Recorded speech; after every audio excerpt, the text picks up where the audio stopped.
Hi, this is Keith Preston, the attorney here at Preston Law Office.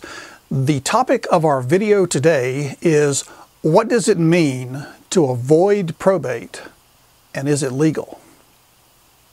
I've had this discussion with several clients about doing estate planning and planning for the eventual death of family members, and I will use the term avoiding probate, and sometimes I will get a sideways look and go, well, I don't want to do anything improper. I don't want to avoid probate if I'm supposed to probate.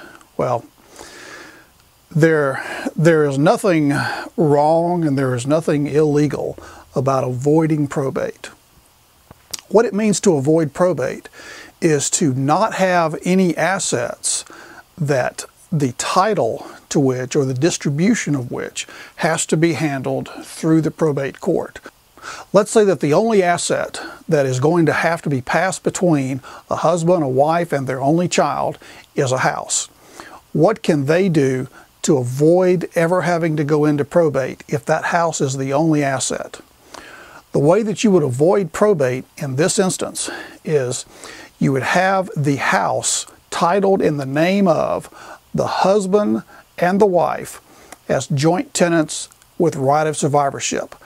They could reserve what is called a life estate for themselves, where they would own that house for the period of their lives, and then the house would automatically pass to their only child by language that is contained in the deed. Nothing would have to be done to activate these instances. Nothing would ever have to be filed or do anything. These things would happen immediately upon the death of say the husband dies first, the death of the husband, the death of the wife, and then the house would automatically become the property of their only child.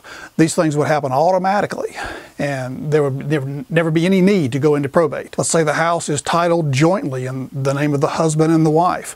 Well, it's going to go to whoever the survivor is between the husband and wife. But then when the last of them dies, then the child is going to have to probate that estate in order to get the house into the child's name. There are several ways you can do it. You can either have husband and wife only have a life estate and then it automatically passing to the child. You could also have it where the husband, the wife, and the child were just joint tenants with right of survivorship all at the same time. This is going to vary from state to state.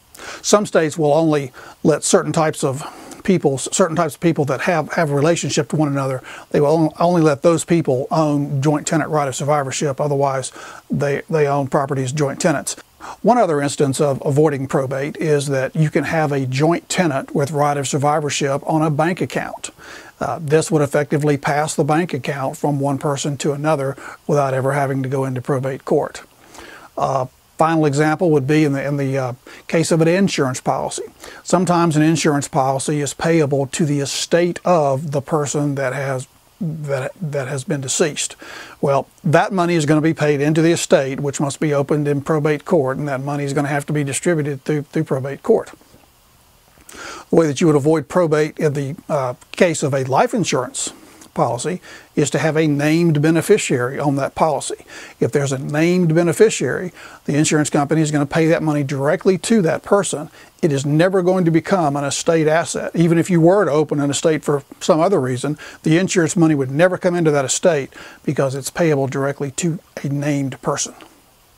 Hope that's helped to give you some information or answer some questions that you might have had. I'll be glad to discuss these matters with you further if you want to contact me at the email address or the phone number that appears on this video. Thanks for watching this video, and thanks for visiting PrestonLawOffice.com.